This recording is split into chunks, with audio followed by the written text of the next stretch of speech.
You're viewing Calypso Showcase, and we are paying tribute to the late Richard Nappy Mayers. And joining us is Arthur Marcial. We're going to talk a little bit to Arthur after we ask Luther about his musical relationship with Nappy. Well, I like Terra, probably less fortunate than Terra, because Terra was able to get his voice down on 2 tracks. I was supposed to do my voice tracks on Monday. That's the day after. And I was just getting ready to give Nappy a call to ask him if, rather than coming in at 1, we could make it about 3 o'clock, because I had something else to do. Something else came up on Monday that I had to attend to. And just before calling, I got a call from another director, Mitch. And Mitch told me, he said, "Boy, you're a ranger." I said, "What?" He said, "You're a ranger going, you know." So this is like mystery. I couldn't relate to what Mitch was saying at all. He said, "You're a ranger going." I said, "What are you talking about?" He said, "Nappy." I said, "Go on where?" "Man, go on." You know, and that shock, that, you know, just freeze up and can't understand. It was a bit of confusion. And then I called home my Nappy to find out what was happening. Then I got the news, and, you know, the kind of thing that nobody really overcome. Very, very emotional. And like when I went down there, was it Monday night? I think I went down there. Everybody was just quiet. Couldn't really find words to express how you feel, and you know, everybody was just looking at everybody and in shock. The music, something is going to happen with it. You know, I know that it's going to be completed somewhere down the road, and but you couldn't really think about the music right now. What is happening with it? I really can't think about it. You'll deal with that later. Yeah, yeah. I know that it's Buff is there, and you know, we're going to take it from stage to stage. It's going to be completed. Nappy will want it to be completed. I'm sure. Arthur, yeah.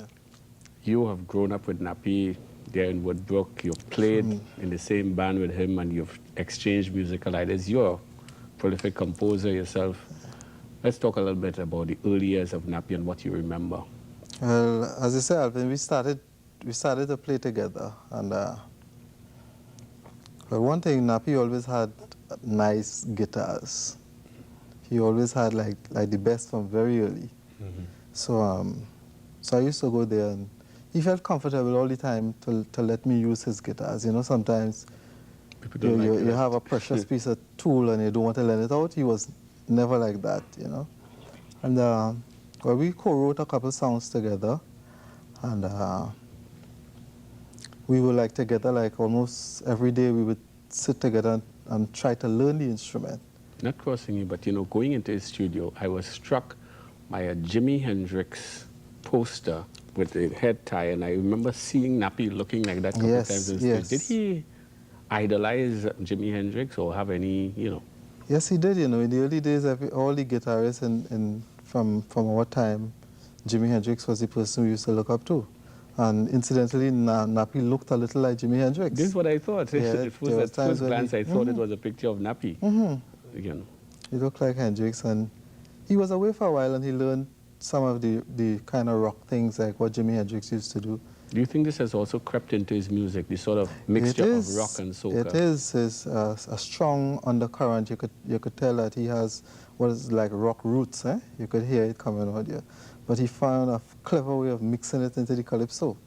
In fact, some of us are even saying, listening to his music, that he seemed to have been playing soca even before we were calling certain music soca. Yeah. What's your analysis of that? Well, he was always what we call roots. He was always rootsy, and he had very, very strong opinions all the time. So so when he locked into the calypso thing, right, he really held on to it, and he filtered the soul music, because in the early days we thought soca was soul and calypso, you know, and he had a perfect marriage of soul and calypso, because you could hear the soul there running, And then you could hear the calypso. And he was a very early soca producer. He was very early. He was mixing that music. We're going to feature two tunes now.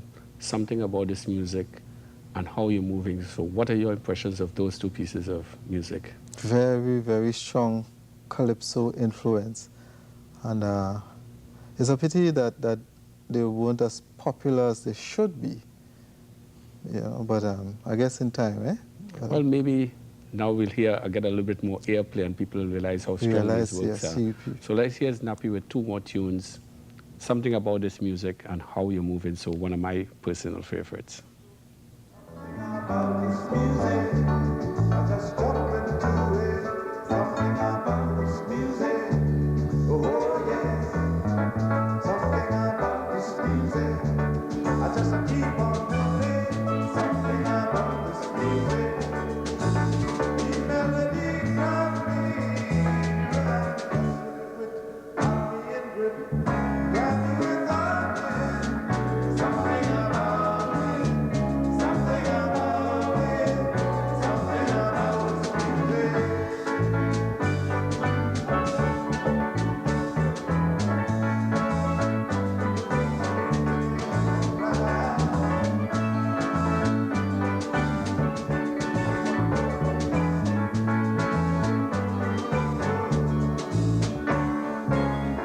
Every time I find a beat is understood, nobody want to leave, but they're feeling good. It ringing out for the future, keep it ringing on and on, ringing out for the children, from generation to generation.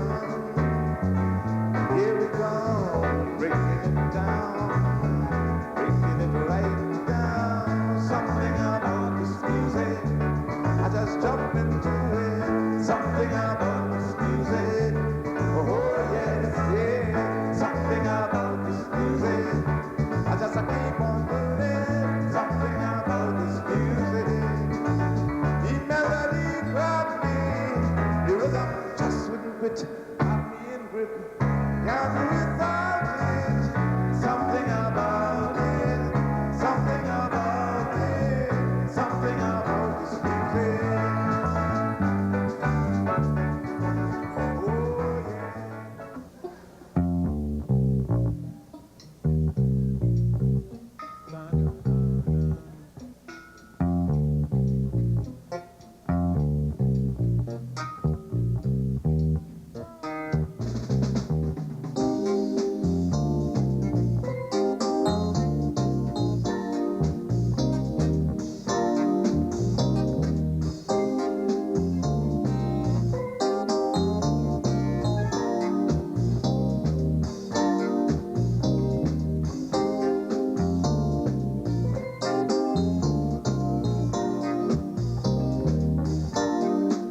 How you moving so?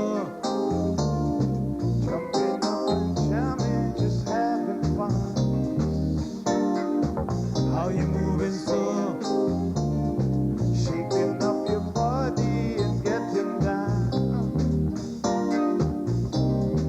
Well, I love the way you move and you play. You've got what it takes. Simple and sweet, grooving to the beat, or dancing in the street. How you moving so?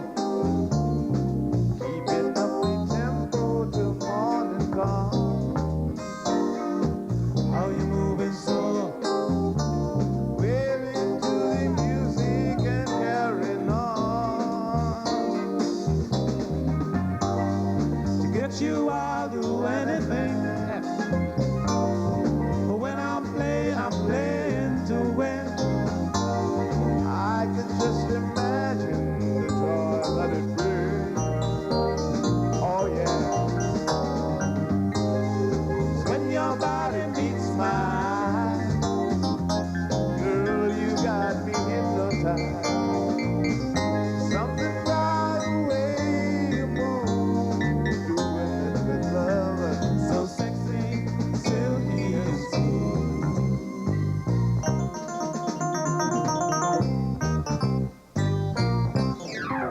How you moving so?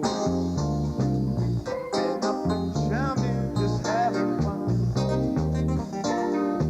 How you moving so? Shaking up your body and getting down. Girl, I love the way you move and you play. You got what it takes. Simple and sweet, moving to the beat. Oh, dancing in the street. Oh yeah. How you moving so? Keeping up the tempo till morning come. Well, how you moving so? Well into the music and carrying on.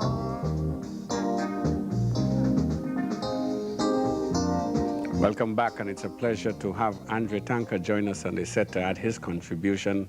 Welcome, Andre. Thank you. But before we touch on you, I want to ask Arthur another question. I want to ask you two questions.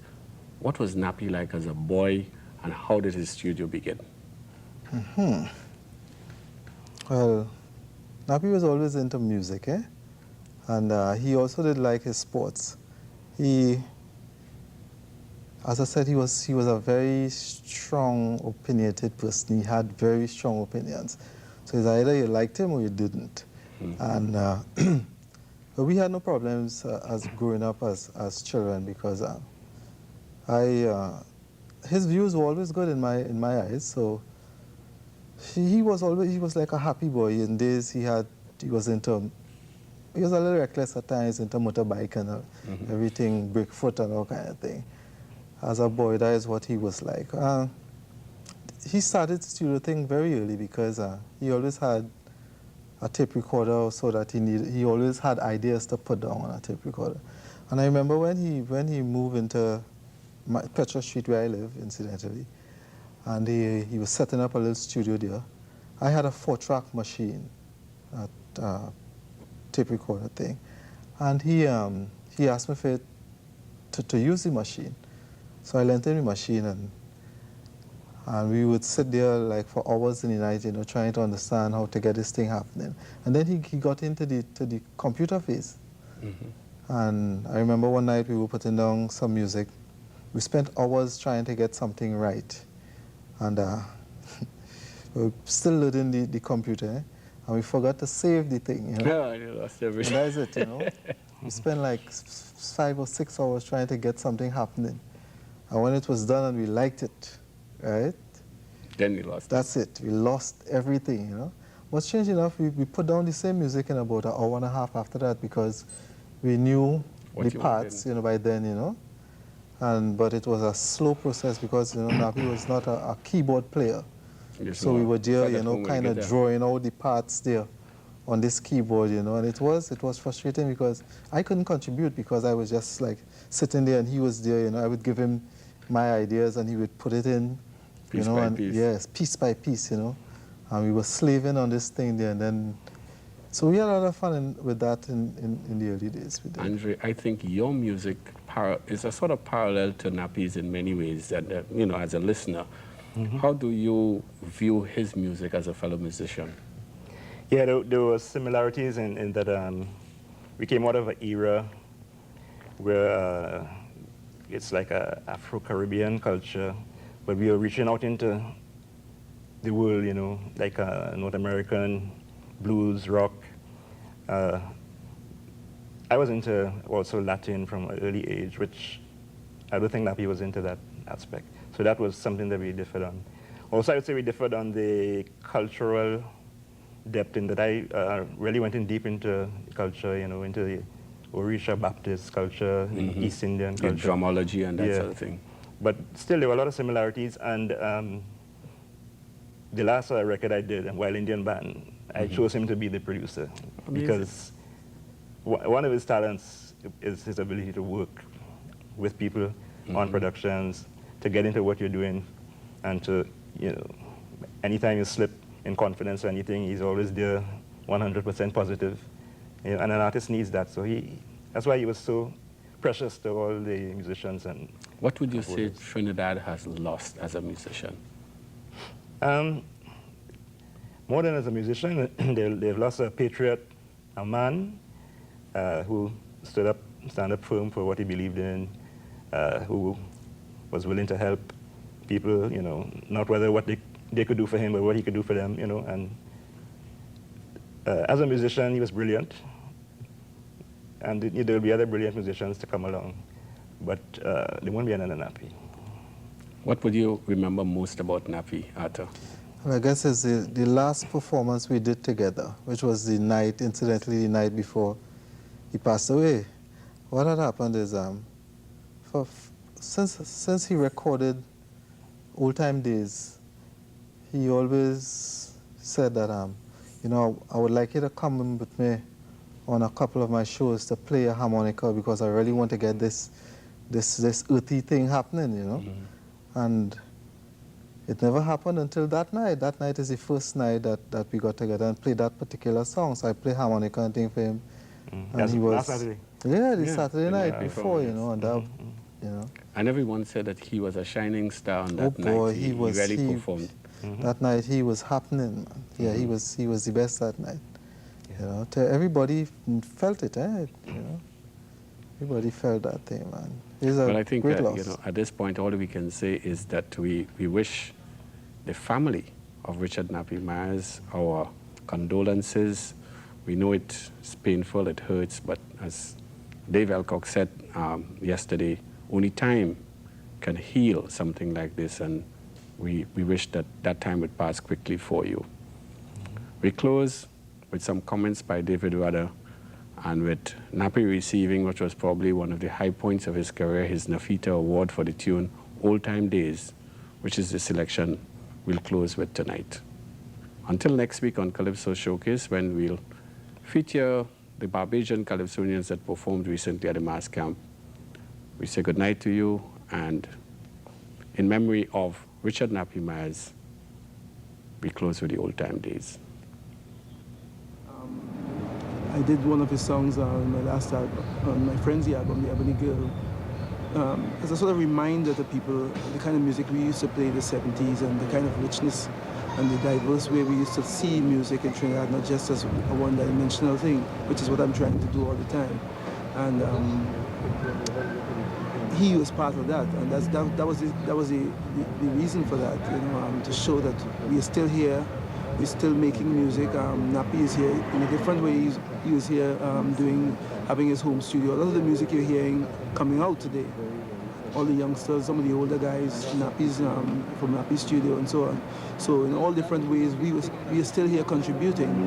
And I feel like it's, in our group, like it's just like one of the disciples have gone, you know, of that kind of vibrant time in Trinidad when we were idealistic, and you know, we came through the whole. It's a whole. To me, was like the Guy Hayward era, the whole 1970.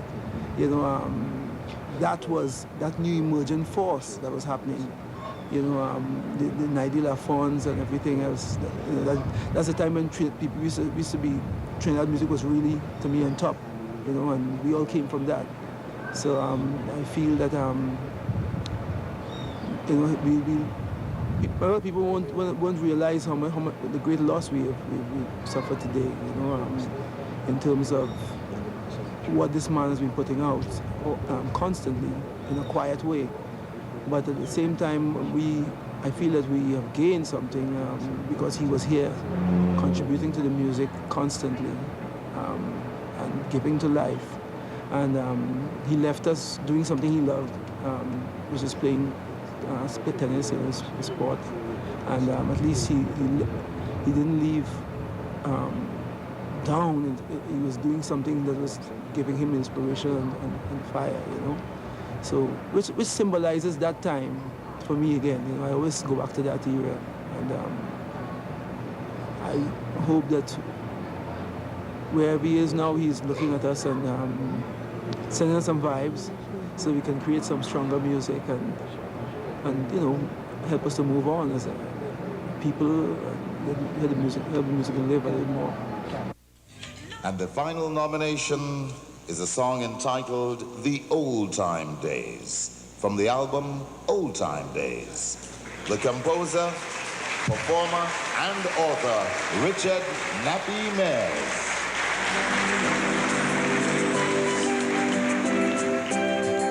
Bring back them old time ways.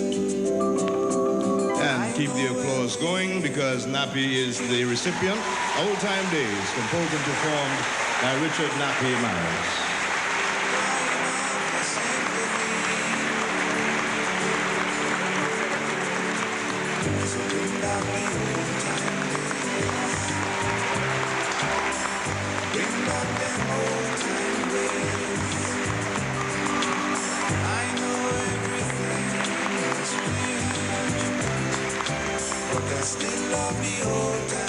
This may not be as big as a Grammy, but it is to me. It means as much to me. Thank you, everybody.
Bring back them old